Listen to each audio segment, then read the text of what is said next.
Welcome to the podcast where together, every Monday, we explore hospitality in its very broadest sense. From culture and cooking, cocktails and coffee, nutrition and farming, politics and animal welfare, organic and sustainability, family and business, entrepreneurship, and much, much more.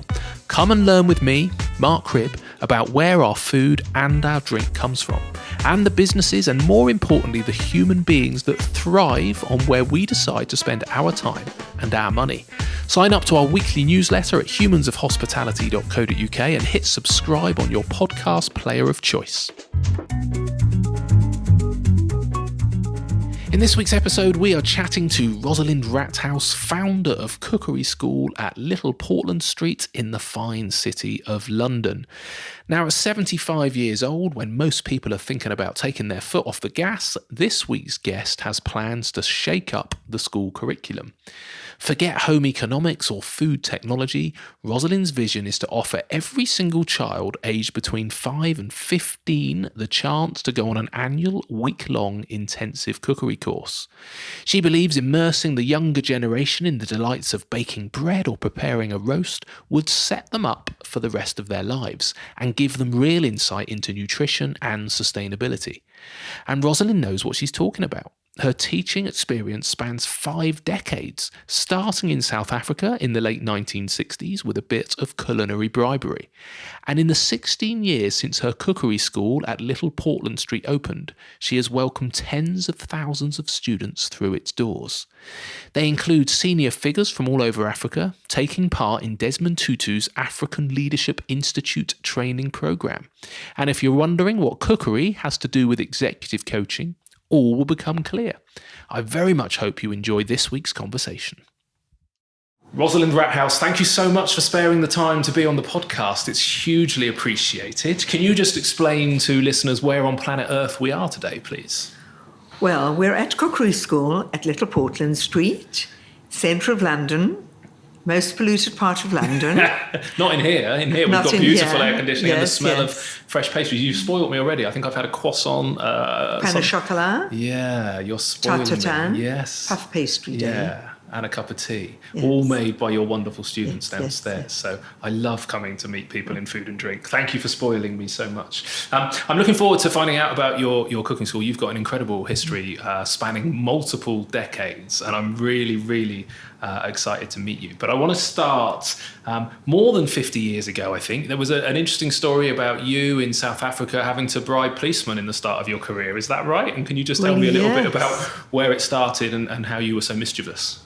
Well, we'd come to live in England. I went back to South Africa, very unhappily, I have to say.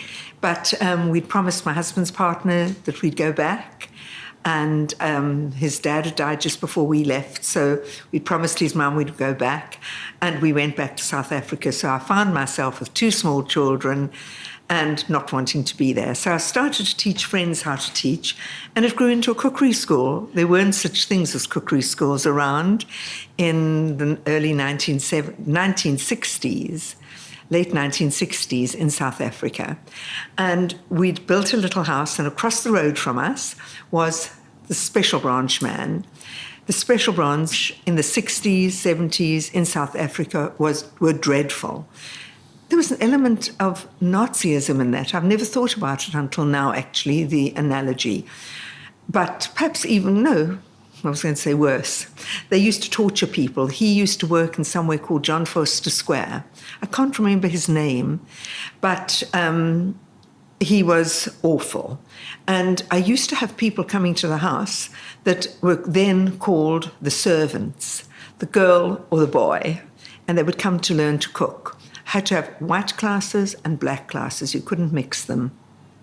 And they used to be delivered to the house with carrying their homework from the week before in Cadillacs and all sorts of snappy cars. And he used to see all these black people coming in to our house, which was just not allowed.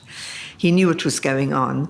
So I used to send him everything we cooked. So he used to have duck l'orange and sole Veronique and creme caramel, all the things that you cooked in the late 60s, early 70s, fresh bread, muffins, pancakes, scones, you name it. He got the lot. So it was in his interest. I suppose it was a bribe. It was as obvious as a bribe. I never saw it as a bribe then. It was just, this is keeping him quiet. Yeah, wow. And I went on, was able to teach then. How long was that for? I think it was 3 years. Was he a very big guy by the time you stopped? Or? I don't know. He looked like a fox. Really? That's all I remember. He was exceptionally well fed. Horrible. Yes, a well-fed fox. Okay, and then how come the local kids were coming in? They were brought in by the people they worked for. Right. So they would be called the house girl or the house boy. I mean, it was so derogatory, the names that they were given. But once they'd learned to cook, they'd become the cook. Okay. Which was really an extension of, I suppose, what they were doing. But they would be in the kitchen, and that would allow them to feel that they'd had some sort of advancement. Perhaps a bit of extra money came with it if they were lucky. But they'd moved away from just being domestic cleaners, really. Amazing. And where had your cooking skills come from? Had you taught before, or was this all from your mother? No, I just loved food. Really? Yeah, I came from a family that loved food, and from the time I was little, I used to be encouraged to cook. From your mother? Yes, yeah. Particular style of food, or? Anything. My mother just loved food, so I just picked that up from her. I can say that my love of food comes directly from my mother. And quite a competitive family, I heard, because was there some sort of agriculture show in Johannesburg where you all used to compete?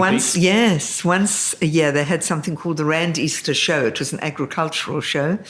And we used to compete. There was something called the home industry section. And we used to take cakes mainly into the home industries, and they would judge them. And I was allowed to be late for school that day, and I'd sit very proudly in the back seat of the car with a tray balanced on my lap with 2 or 3 different items on it, and on paper plates with your name stapled to them so they knew whose it was. But in latter years, my mum, my aunt and I used to compete against each other. We'd use the same recipe. Really? And who won? Different years, different people would win. So diplomatic, wasn't it? Okay. So yeah, excellent. It was good. Good fun. And then the style of teaching then, was this a hands-on? Or did you didn't have a commercial kitchen? No hands-on. So how we had just built a house. My husband was an architect, so we built this little house, very compact house. He'd built a kitchen where I could demonstrate, a demonstration kitchen. Okay. So people would sit on one side of it, and I would be on the other, and I would show them what to do. But they would always have to have homework. They had homework every week. So they'd have to go home and cook something that they'd learnt in the lesson, 1 or 2 dishes, and bring them the next week for everyone to taste. They were so diligent. They were so wonderful. And they'd all come the following week bearing tins. Wow. And I learnt a lot just by doing that. They'd say, this week my cake is terrible. I just did it so quickly. And they'd open the cake tin and there'd be this amazing cake, light as a feather, because they thought that labor that you put into something made something better. Okay, yeah. Someone else would say, I've worked very hard at my cake this week, and you'd open it in the tin and there'd be this absolutely flat cake, because what they'd done is, with all the mixing, they'd beaten all the air out of it. Cool, yeah. So it didn't take too long. I didn't realize it was, in those days, it was to do with gluten and all sorts of other things. But I learned very quickly that if you worked swiftly and you didn't overmix things, you got a great result. So I could only teach with saying that, not always knowing the reason. Okay. And they were fabulous. When I first started Cookery School in London, I gave people homework the first week. No one did anything. Really? Or subsequently did they ever do a bit of homework, cooking homework. So I just gave up on that. And it made you realize how valued every bit of education in South Africa was. Yeah. Okay. And there was a big gap. So you came back after 3 years, and then you spent the next 3 decades teaching in other people's establishments. Is that right? No, I didn't. I was a teacher. Yeah. I taught in schools. Yeah. Any particular job before you opened the cookery school? Any particular job that stood out? Lots of different ones. No. But they were all kind of learning your craft of teaching more, presumably. Yes. So. And I always felt that it was unfair, because I came from a generation where the husband was the breadwinner.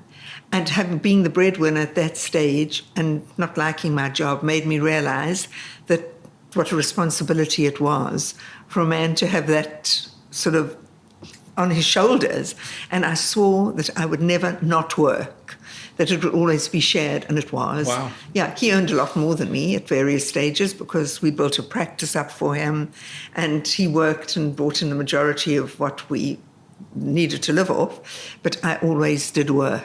You've stood by that for a long time because you're 75 now, I think, aren't you? Yes, Is that right? almost 76. Almost, yes, and still going strong. You've kept up yes. that work ethic. Yes. Sometimes I think it was crazy. Yeah. But yeah, you nice. probably earned a Very little lucky. rest, but I know that we're going to come on to the stuff you're going to do in the future, yes. and you're not going to be resting for a while. Before we come to the start of the Cookery School, I know one of your passions is around teaching in schools and teaching kids. You must have seen over the years a lot of changes in the national curriculum and whatever it's called now. I think it's cooking and nutrition. It's been home economics. If you, Rosalind, was in charge of the national curriculum on food, what would be different? How would you do it? Oh boy, it would be so different. You've got me on my hobby horse. I know. There needs to be a new subject. Right. And it's just got to be called cooking. Yeah. And I have been working on it actually, because when I finally leave Cookery School, that'll be my final project in some form. Every child from the age of 5 to 15 needs to have a week of cookery a year. Okay. That is all. Yeah. But I would like them, I'm sure the government would agree with this, I would like them to have a concentrated week when they're 5, when they're 6, when they're 7. That's all in the whole year. Yeah. They're not a weekly thing that gets fitted into the curriculum, just an intensive week of cooking. And that would just allow them to experience the joy of cooking. It would be age appropriate. With that, automatically goes where ingredients come from. So you're learning about the provenance, you're learning about seasonality, what grows in your area, that sort of thing. And at the same time, you're learning about diet. So you're killing a whole lot of birds with one stone just in that week. And if each year you reinforce it and they have a week of wonderful cooking, by the time they reach 15, they would have had 10 weeks of cooking, because that week wouldn't be a week in isolation. It would excite them enough to go off and do some stuff at home, tell their parents about it, and you could build on it. It's a very, very simple concept, and I think it would work. And that's what I'd love to do, because I think what has been lost is the ability of anyone to feel that they can cook. People watch television shows, they watch chefs on television, and it's entertainment. They don't see it as relating to them. Yes, some people that are enthusiasts do, and they take stuff away from those programs, but most people just watch them. They're just fun. And I think, if anything, they're counterproductive, because we hear people saying, I can't cook because I can't chop like a chef. My mother couldn't chop. My grandmother couldn't chop like a chef either. Nigella can't chop like a chef. And they all produce beautiful food. So I think there are a lot of myths that one has to destroy. That's not what cooking is about. Nor is it about a bake-off, really. People imagine that baking is doing that sort of stuff. But baking is so easy if you know how to do it. Yeah, I'll vote for you, Rosalind. That would be amazing to get that for the kids. Are there certain things that you think we've lost then that kids would are there 2 or 3 key things that you think they would get from that has become a problem in our current food culture? I'll just go back a little. When I first came to live in England, it was 55 years ago, people were cooking still. We were all cooking. The last 50 years have been dire for so many things. And even if you ate bully beef, you got a tin of Frey Bentos beef, you had to cut it up and put it in a frying pan because it had horrible white fat around it. And fry it a little and the fat would melt and you'd eat hot fat. But you had to do something with it. Even if you opened a tin you could buy a tin of steak and kidney pie, you had to take it out of the tin and put it into the oven. And there was a small amount of cooking. Everyone cooked, even if it was minimally. No one cooks much at all because you can buy instant food. You can go and buy a meal in a tray, and all you do is pop it into your microwave. We didn't have microwaves. So, microwaves have changed the culture hugely as well. So I think with all that has come there is a really serious situation. Obesity is rife. Diets are just awful. People don't even know what to eat anymore. People don't even know what ingredients look like, many ingredients. They can't recognize them. And if you were teaching children how to cook, you'd whack the obesity straight away with diet. You'd actually also whack the environmental stuff because they'd understand about sustainability and they'd understand how to cook so that you didn't need to depend on very heavy processed food. Because with processed food as well, of course, goes the salts and the sugars. And if you're cooking for yourself, you just put in a small amount. If you're buying processed food, you're having a huge amount of the bad stuff. So 2003, you set up the Cookery School. Yeah. What's the motivation then, to solve some of those problems? Or? Well, no, nothing as grand as that. I was, at that stage, I was a study skills tutor, and I was teaching loads of children every week. And I built up an enormous practice at home. My husband had been ill, and that had started by accident. I was still of the generation where things went wrong. If a parent was ill, I'd say, don't worry, I'll take time out from work and I'll look out after them. My husband had been ill, and he said, you're not going to look after me, staying at home looking after me. And I said I'd teach one child at home how to do stuff. And before I knew it, I had this huge study skills practice. And I was seeing about 40 children a week. But it was from home, and it wasn't solitary at all because I was talking to so many schools, going in for meetings, kids in and out the whole day. It was really good. And there was a year-off boy that I was teaching. In those days, you could still do modular subjects in a modular form for A-levels. And he had to do one or two retakes. And I persuaded him to take the year off school and retake and just catch his breath and decided what he wanted to do because he was a year too young really for his year. And so he went off and he did his retakes. He went off. He did a word processing course because I think that's a really handy thinking tool. And then he came back and said, now what am I going to do? And he was one of those boys who said anything to him, do you fancy that? And nah, you know. Anyway, I finally said, what about learning to cook? And he said, yes. So we phoned up the couple of schools that were around in those days, and no one had a space for him. And I said, if I had time, Jake, I would teach you how to cook. Because in my youth, I had a cookery school in South Africa. And left it at that. That night, I was repeating that story to my husband and daughters who happened to be home. And they said, this is your chance. You've always wanted to have a cookery school. Do it. And that is when we found the space, set it up, and that's how it started. I then told all the parents of the children that I was teaching that I would hold on to their children until they no longer needed me. So the first year I dropped half of them, and the next year I dropped another half. It took quite a few years until I didn't have anyone that I was teaching.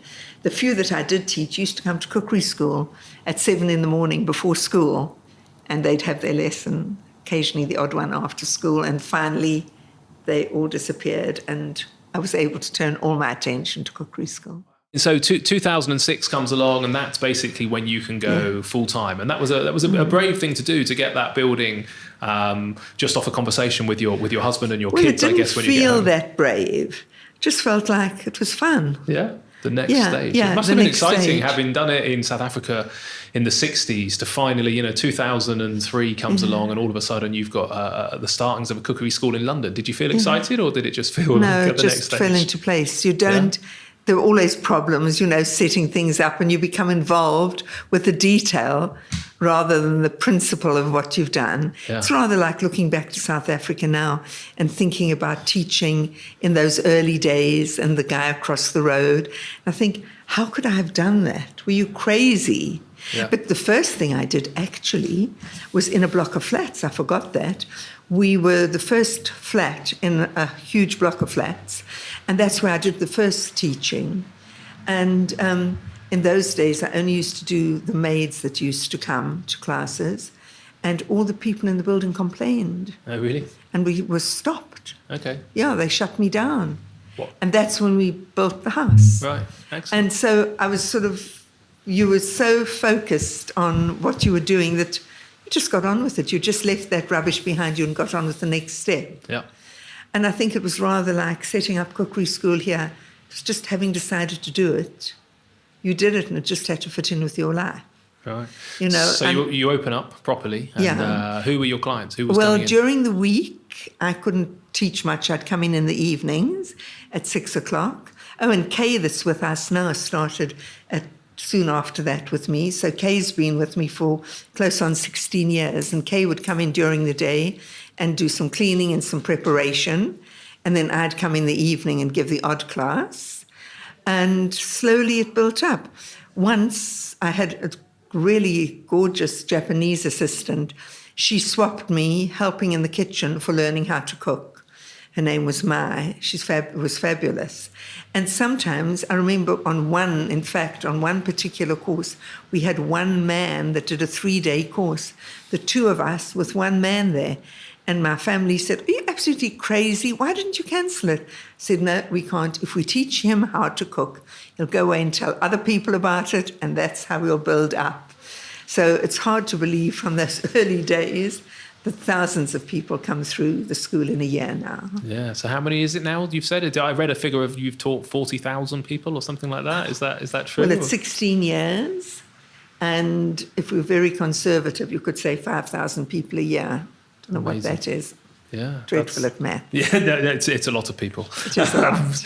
over a great period of time. And then so your motivation then for this isn't about, because I know you get cross with the very chefy kind of programs, and you mentioned the knife skills and stuff like that. So one of the things you're known for, I think, is keeping food very real, isn't it? It's the practicalities of cooking, and quite a diverse market. This isn't a chef school for creating the next kind of Gordon Ramsay. This is about people being able to live, I think. Can you just explain the ethos about who you teach and why, I guess? It's about bringing back good home cooking skills, the things that I was saying people have missed out on increasingly over the last 50 years, to the point now that very few people actually do cook. We see people coming in to the kitchens and they really sometimes don't even know how to hold a knife. So it's teaching them things that are easy to do, that are accessible. For example, the first thing they learn on our beginner's course is how to use an oven, because that's really easy. You just put your, say, roast a chicken in with some potatoes or veg around it. Just put some garlic or whatever you want to do on top of it, ginger, whatever you want to do. Nice loads of olive oil into the oven. And when it comes out, there's this glorious meal. And they can't believe they've created it, and it's been so easy. So it's that sort of thing we do. Even things like a creme caramel couldn't be much easier if you just know they've got to keep the temperature down. So they're creating something that they think is a really fantastic restaurant food, but so easy to do themselves. Okay. Bread, likewise. Bread's very forgiving and so versatile. So those are the sort of things we do. It's always food that's easily replicable at home, and it's also making them feel very empowered. You've got to feel you can go away and do it. We never, ever reprimand anyone, because you've always got to feel what you've done is okay and that you can build on something. We also pounce on mistakes. We think mistakes are a great way of learning. We never say, "Oh my God, look, you've screwed up." But if someone makes a mistake, we warn them at the beginning of classes. This is what we do. That if someone makes a mistake in the class, or if we make a mistake, we are also fallible, that we will use the mistake as a teaching point. So we'll say, "Okay, this has gone wrong. Your mayonnaise or aioli has split. So what do you do?" And we show them how to pull it together. And we say to them, "You're just unlucky that happened to you and that other people's have worked today." But maybe when they go home and they do it and they make a little error of some sort, theirs will go wrong. But if they know what the points are that you've got to watch out for so that you don't err, and that you know what to do if you have made a mess and how you can correct it, you've benefited from the mistake. Yeah. And one of your most intense courses, or longest course, I think, is it 6 weeks? Is that your longest one? It's a professional course. Are you taking people literally from can't cook to where? How much can you teach in 6 weeks? Everything. Really? Yeah, absolutely. Because people go to cookery school for years sometimes, don't they? So. It's rubbish. Yeah? That is the teacher side of me. I've taught for 55 years. If you're in a school and you see how much time wasting happens in schools and in colleges, how much sitting around there is, how much chatting time, yeah, the socializing is really nice. But if you really want to learn things, you can learn very rapidly. I learned that in my years as a study skills tutor, where children would come to me in March and they'd done no work for a whole year, and they'd be panicky and suicidal. And I used to say to their parents, I don't want them to go to school for 3 weeks. They'd come to see me because I was their last hope of passing that year. And I'd say to them, I don't want your child to go to school for 3 weeks. And they'd say, oh, that's impossible. So I'd say, can we look at your timetable? So to get the weekly timetable out with a coloured pen, and we'd say, okay, let's mark in all the subjects you're doing for your A-level. And we'd mark in those blocks, and then we'd look at all the others. And there were things like, I don't know, gym, PE, some sort of religious stuff, assemblies, breaks. And if you looked at the week, the amount of real work that happened in a week was minimal. So what they would agree, that they would send a letter to the school, and it always had to use the word stress in it, because schools let you off if you were stressed. And they were stressed, to be fair. And they would sit at home, we'd work out a program of revision, and we'd start with the thing that worried them most first. So we could get that out of the way, and we'd say, well, there you go. You don't need to worry about that now. You've got a whole set of notes to work from. And all sorts of silly things you could do, revision aids, sticking things up on the wall, learning, all different sort of learning techniques. And they would pass and pass very well. Wow. Because they felt that they were targeted, they knew what they were doing, they had an overview of what they were doing, and they understood it. And that made me realize that the same thing applied to cooking, that if you actually take principles and you teach them to people, they learn to cook very quickly. Our cookery book, which is a handbook, it's not a glossy table, the designer, we used a fantastic designer on it, called Kate Moros. She designed it. And my only brief to her was, I don't want to photograph anywhere, except the cover can have a photograph if you want to use it. And my husband had always wanted those O's to be used in a design. So that is all. Anything else you want to do is over to you. She set it out very well. The typography is great, and that is the book. It's a manual. You take it into the kitchen, you spill things on it, and you use it. And what we do is, say we're teaching a soup. We will teach the principle of a soup, how you make a soup. Say, fry your onions. If you're adding some garlic, fry some garlic. Add your vegetables and add a stock as a basic sort of soup. Cook it. If you leave it chunky with all your veggies in, you've got a chunky soup like a minestrone. If you want it smooth, you blitz it, and you've got a smooth soup like a cream of carrot soup or a potato soup or whatever you want. And so at the end of the class, a 3-hour class, the people that are learning to do soups will have 6 soups under their belt and no soup. The following week we do stews. The following week we do roasts. And so we work through everything that way. So our cook certificate is based on the same principle. Each day they do a completely new topic. Today when you came in, they were doing puff pastries. They spent a whole day just doing puff pastry. You saw how much they turned out. I ate it. It was delicious. Yeah, but because puff pastry and croissant, a croissant dough, are the same, it is just that a puff pastry is made on a flour and water base, whereas a croissant is made on a base made with milk, but with a yeast in it. But the technique of folding and rolling and folding is identical. So we get them to do them in a parallel because it reinforces the technique, really gets into the head how you have to roll and fold to form the little layers, whether it's in a croissant or in a bit of puff pastry. And at the end of the day, they've learnt it. Yesterday it was short pastry. And then tomorrow they have a half a day where we test them, but we don't test them for marks. They test themselves. They have an assessment. They've got to cook a 3-course meal of everything they've learned to date in 3 hours for 4 people. And it'll have contain all the elements that they've done over the past week, so that we are reinforcing. And it works beautifully.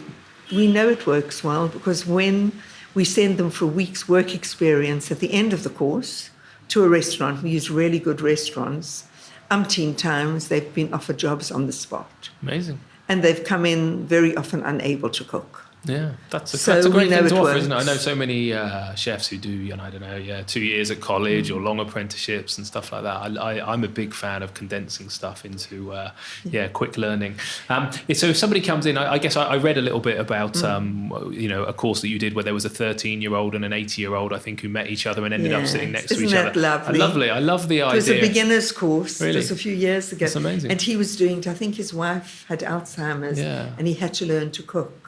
And is that a growing market? Because we see more about dementia. Well, interestingly enough, we've just we tried recently to put a course on we called it Senior Suppers. Yeah.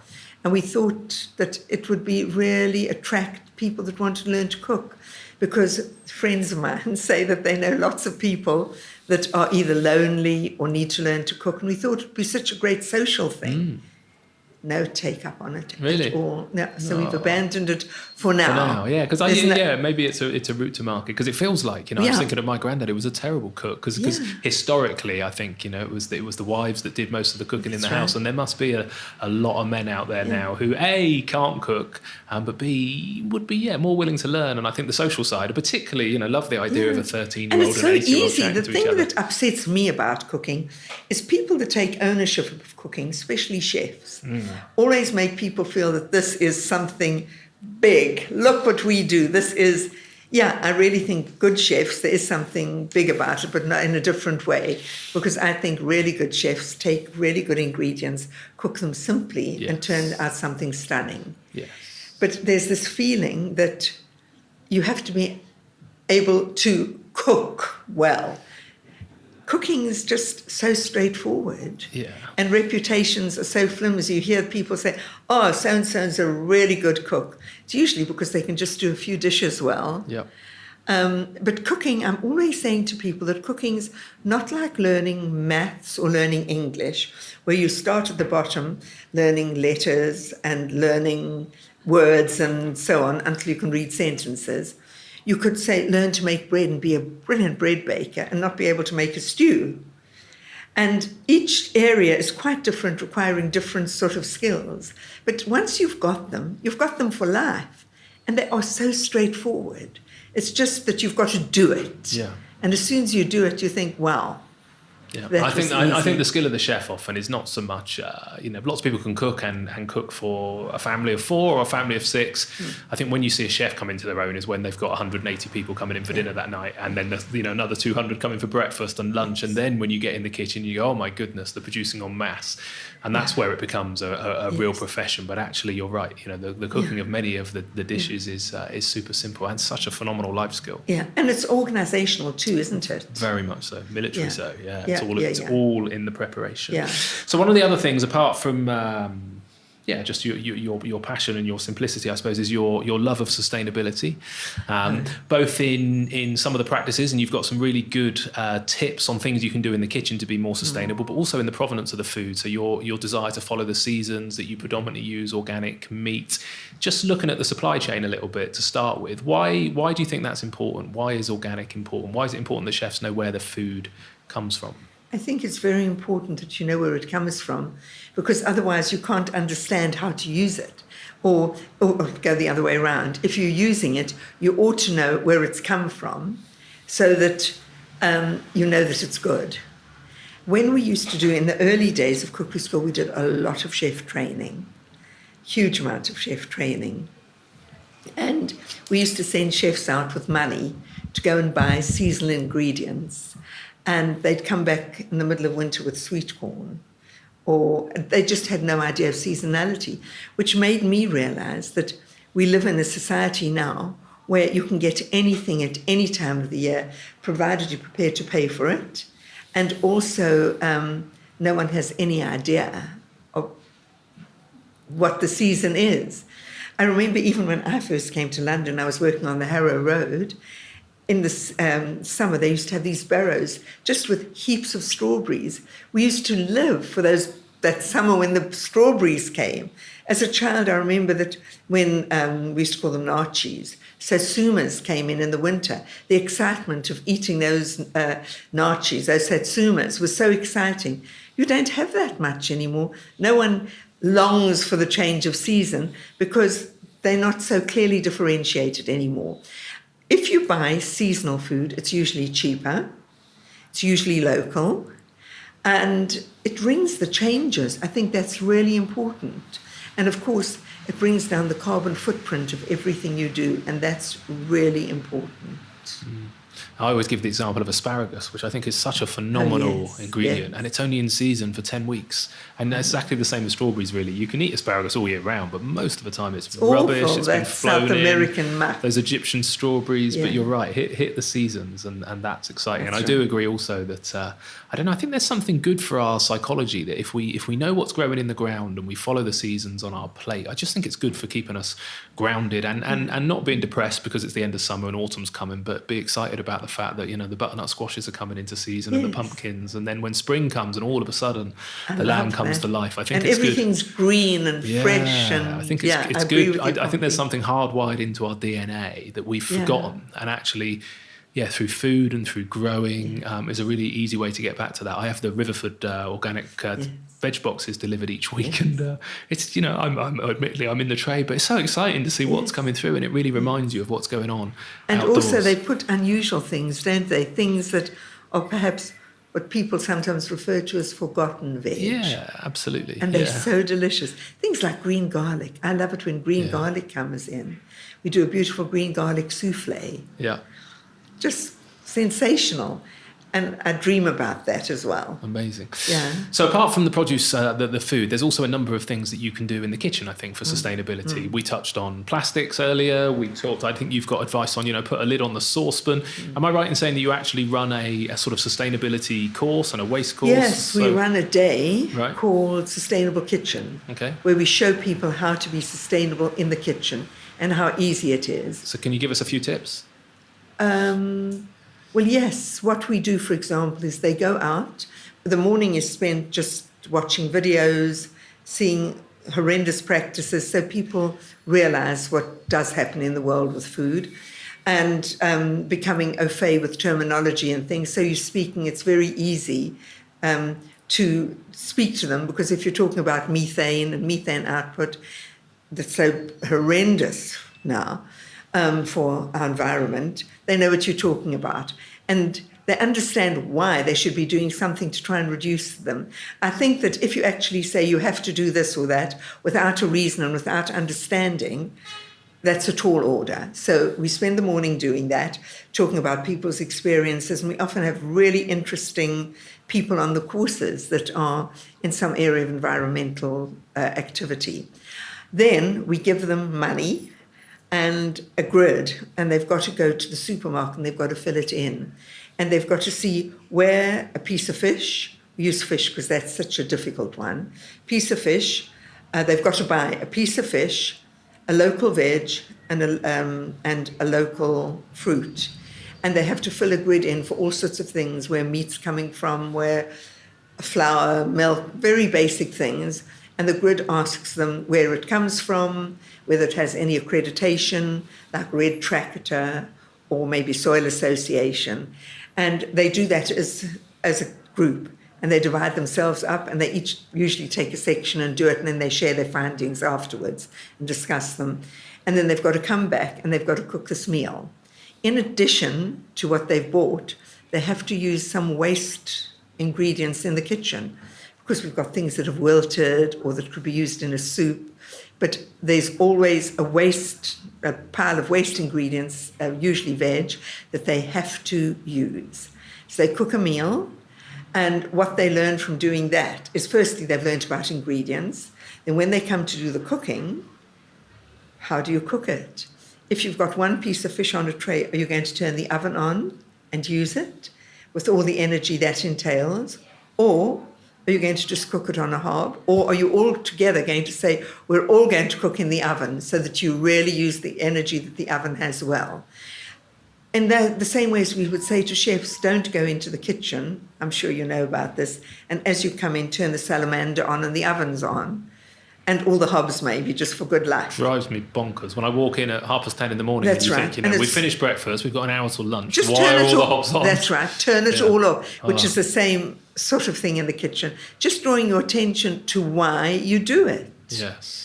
And then they've got to write that because it's an accredited course. They've got to actually document what they've done, why they've chosen to cook in a hob, why they've chosen the fish that they've chosen, or the method of cooking, or whatever it is, so that it brings sustainability to life, becomes practical. And I think that gives people, it's a conscience-pricking exercise. It's food for thought. And we're not saying you have to do this. Our message is, do whatever you can, because whatever you can do is a help. If a lot of people are doing just a little to start with, it all adds up, and slowly you learn how to do things in a sustainable way. And we always quote our journey. We say our sustainable journey has been a slow one and a learning one. It hasn't been overnight. And now it's just in our DNA. We just do it without thinking about it. We still do find things that every now and then we think, oh, why are we doing that? Because you get tunnel vision on what you're doing, and we have to change things. But you've done phenomenally well, haven't you? Because you was 3 stars, I think, from the Sustainable Restaurant Association year after year after year, isn't it? So clearly it's well drilled into your DNA. No, really it is. So but congratulations. We've just been doing it. Thank you. It's just part of what we do. Yeah, no, I agree. As you know. And I think the important thing for me is everyone has different ideas about how far they can go in what they're doing. And I think the bottom line for me is just to be as ethical as you can possibly be, so it feels right for you. Okay. You mentioned methane as being one of the challenges. Presumably that's a lot from sort of cows and the meat industry. Yes. Have you noticed a change in the growth of interest in vegan and vegetarian cooking? And is that the solution to that? Is it about eating less meat? Hugely, huge. We have got a vegetarian course that we've put on. We're just about next year to put on a vegan course. I met a lovely lady today who's going to come in and do Indonesian food for us. And I spoke to her about doing an Indonesian vegan course, because we could easily do that. So veganism is, yes. But again, I don't think it's the answer to everything. I think you've also got to live. We are carnivores. If people enjoy meat, have meat, but have smaller portions of meat. Use organic, grass-fed meat so that you know where it's coming from. If you're having, and use every part of the animal so it's not wasteful. And if you can, stretch it, like use it in sausages or in bolognese, so that you're still having meat, but you're not having your 16-ounce steak that people used to have. It's just a difference in the way you view things, in perception. You've just got to change your view of how you eat meat. Yeah. But the other thing we all know is you've got to eat a lot of vegetables for loads of reasons, for the environment, but also for gut bacteria. The one thing we do a lot of work on, we don't do fatty things, but as you probably know, there's a lot of work done at the moment on the gut, on the biome. And so we do a class called Gut Health. Okay. And we use a really good dietitian. And we just show how easy it is to cook delicious food with probiotics, prebiotics, and polyphenols in them. And people are always surprised that there's no compromise. You don't have to limit what you eat. You can have some red wine, you can have coffee. We do a lovely chocolate and olive oil mousse. And, of course, some beautiful cheese from the fromagerie, that's from unpasteurized milk. And it's a great diet. Yeah. No compromise there at all. But it's, again, for people that are interested, they're suddenly thinking, not so easy, not so difficult to cook for this sort of diet. It does come down to quality. I mean, a lot of the microbiomes in your gut are affected by antibiotics, I think, aren't they? Yes. Which not just the antibiotics that we take, but the fact that 80% of antibiotics in the world go into the animals, eat the animals. Isn't that hideous? It is hideous, yes. And that's having an impact on our gut. Yeah. So it's nice to hear that you're focusing on that. Yes. And that really does come down to being able the quality of the food that you eat. And also being able to just be able to do a minimal amount of cooking. Yes. Yeah. You know, you can't buy that in instant food or ready-made food. No. I like the quote. It's Michael Pollock, I think. Is it Michael Pollan from the Michael Pollan. Yeah, The Omnivore's Dilemma, who says, if it's made in a plant, don't eat it. And if it's made from plants, then eat it. And so much of our food now is made in plants, Absolutely. basically, isn't it? Yeah, So, I agree completely. Yeah. You've also still got some links. I was reading that going back to your sort of South African roots, that you were working on doing some leadership courses. That has been such a fabulous 14 years, I have to 14 say. years. So what are you doing? Well, 15 years ago, 2 guys from Shell said, unless you started training people in Africa how to be leaders, the same type of leadership, corruption, etc., would go on and on. So they designed this course. It's a long course. It's, I think it's 3 weeks, spread out over a few months, to teach people how to be leaders. And they spend the first week in the Cape meeting each other and doing preliminary leadership things, and they have to go away and do a project. That is in April. Then in September, they meet in Oxford and they present whatever their project has been to the rest of the group. They're usually between 20 and 25 people on it. And then they do another whole lot of leadership training exercises, very innovative exercises. Then they come to London for the 3rd week, where they meet again various organizations, see how they work, people in law, the judiciary, all sorts of things. It depends on the year. And they do one day with us. And they often cite our day as their most interesting, fun learning day. They actually say how much they learned from the day. And I've worked for the last 14 years with an absolutely amazing organizational psychologist. And we plan the courses together. She tells me what she'd like out of them, and we just work together really well. We understand each other. And I become her mouthpiece. I run the whole course. And sometimes I'm a dictator, a bit of role play. And I'm quite tough because we are recreating some conditions that we want. And other times she'll say, do this or that. I want them to experience whatever it is. So we will translate whatever she wants into a food experience. This year, for example, we divided them up into regions. We've never done that before. We always throw the task at them as a caucus, and they've got to just work on it. This year, we divided them into regions, South, East, and West Africa. There was no one from North Africa, so we left that out. And we put people from South Africa into the East African team and into the West African team, and we muddled them all up. And they all had to make a meal from a particular area. The instruction actually told them what they all had to do. They had to all do something similar. It was they had to make a 3-course meal. One course had to be vegetarian, one had to be protein-based and of veg, and then, in addition, they had to make a Chinese meal because the Chinese are there to stay. And they all did that, and with various conditions that they have to comply with. And they all did that. A lot of organization in that for them.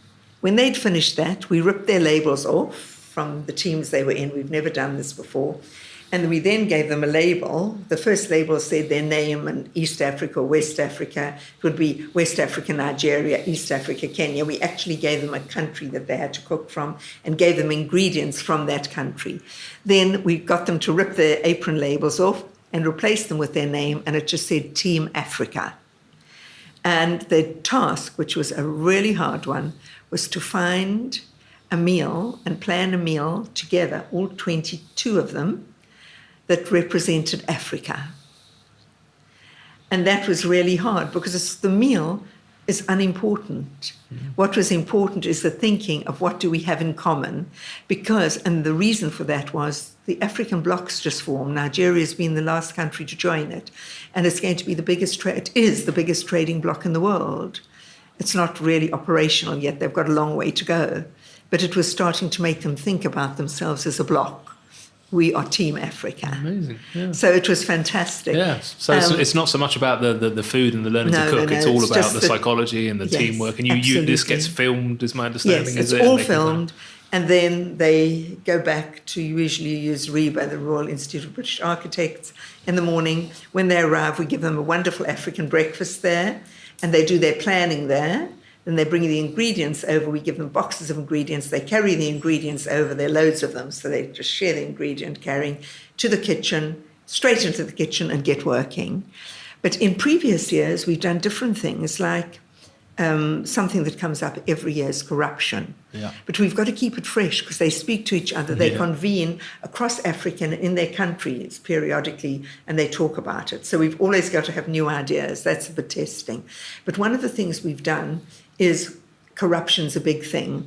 So we deprive them, when they're cooking, of certain ingredients like oil, salt, essential things.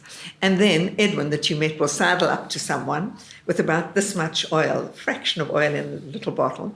They'd say, do you want some oil? And they'll nod. And it's all filmed while they're doing this. And he'll say something like, I love your bracelet. Can I swap the oil for your bracelet? And I'll say yes, and I'll slap it off and give it to him.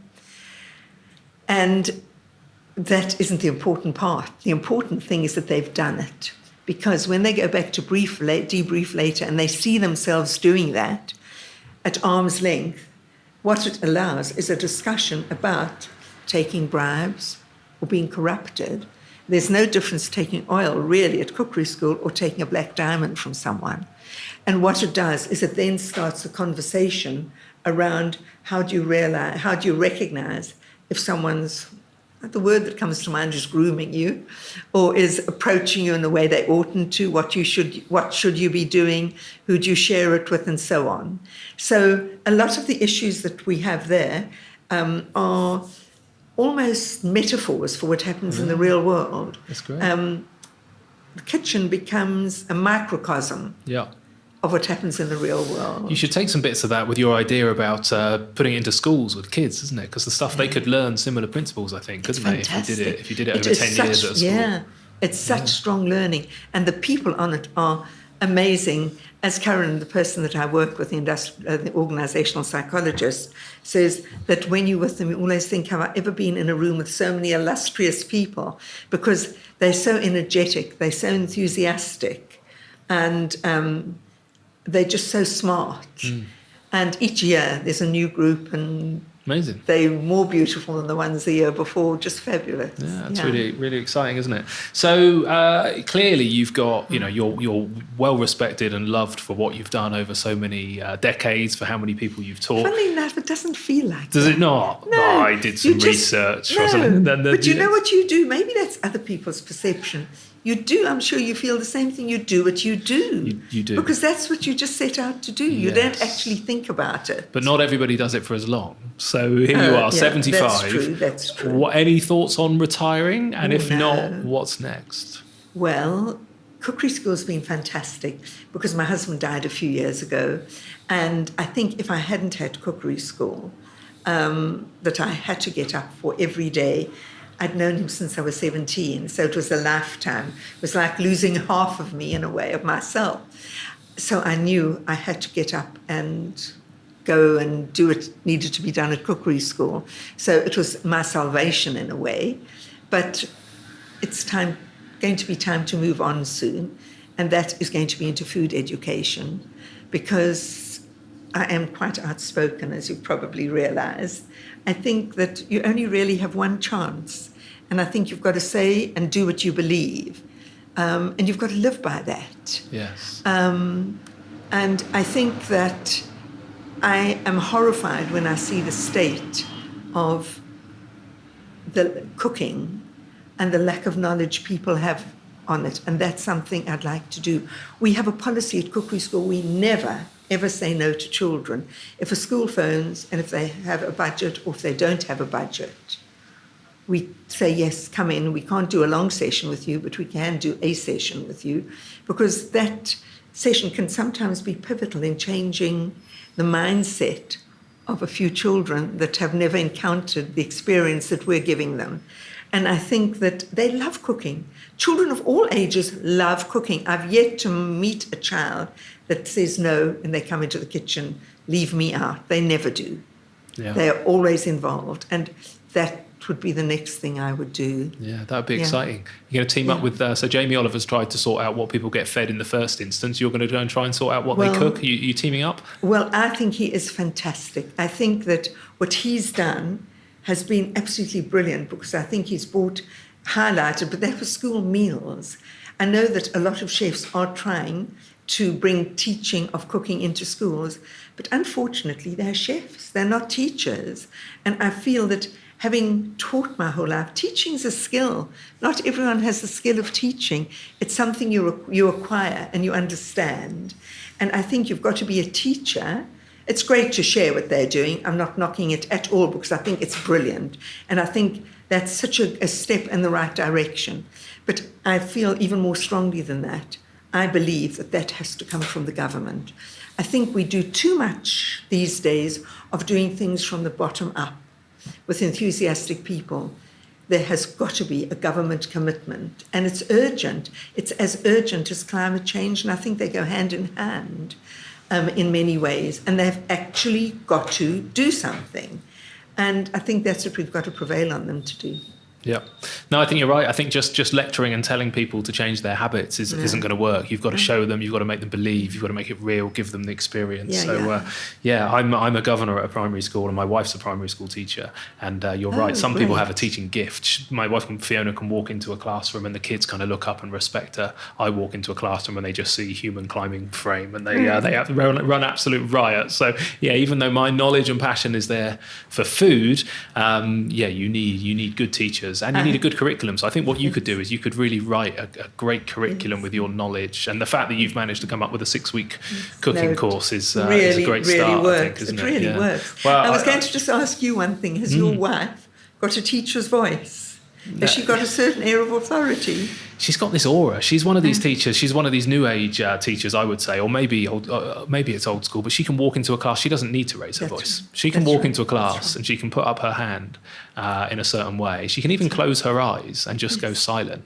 And the kids will look over and they'll see her somehow standing at the front of the class with her eyes closed and her hand up, and this hush will appear in the class, and then she will speak very softly and calmly to them, and they will listen. That's what you've got. It blows my mind how she does it. I don't have that gift. That is the skill of being a teacher. Phenomenal. A good teacher. It's confidence, I think. It's walking in there and not looking scared. But a chef, if I'm in a room and I want attention, people will say, shh, shh, clap their hands or hit a tin or something.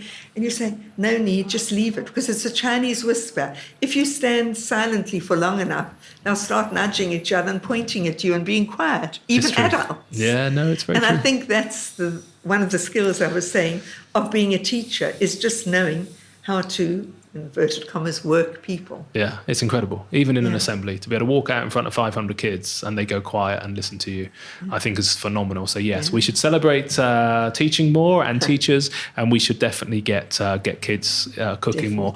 If people want to find out more about your cookery school, where should they go? The website, presumably the best place? www.cookeryschool, all one word, .co.uk. Excellent. Well, look, thank you so much for sparing my time. It's just great to hear. I'm another 30 years of passion and enthusiasm for our sector before I reach your area of level of knowledge and expertise, Rosalind. So I hope I'm as excited in 30 years' time as you are now. Thank you. But congratulations for what you do. It's great. Thank you so much. It was so lovely speaking to you, and you've got a nice long way ahead of you. Lovely. Thank you so much, Rosalind. You. Cheers. Bye. Thank you so much for listening to this week's podcast. And remember that on the website humansofhospitality.co.uk, every week we put on some show notes and some links through to the various websites or social media that are mentioned. And we also do a nice little breakdown of that week's conversations into specific topics, so you can jump through the podcast and just listen to some of the highlights if you wish. If you've not done so already, if you could leave us a review on iTunes or one of the other podcast players of your choice, that would be hugely appreciated. Thank you so much, and we'll be out with another episode next Monday.